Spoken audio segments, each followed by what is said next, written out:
Ստեփան Ասատրյանը կարգալույծ է հռչակվել հոկտեմբերի 21-ին, սակայն նա հոկտեմբերի 23-ին հայտարարեց, որ հրաժարվում է հանձնել եկեղեցու բանալիները,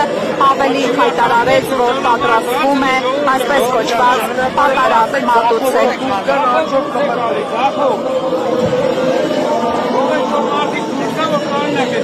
Այստեղ քաղաքացիներից, որոնց դուք տեսնում եք, նրանց մեծ մասը Նիկոլ Փաշինյանի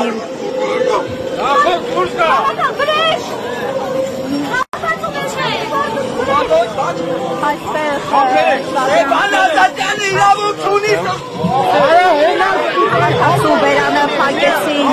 նրան հեռացնում են այստեղից, միջադեպ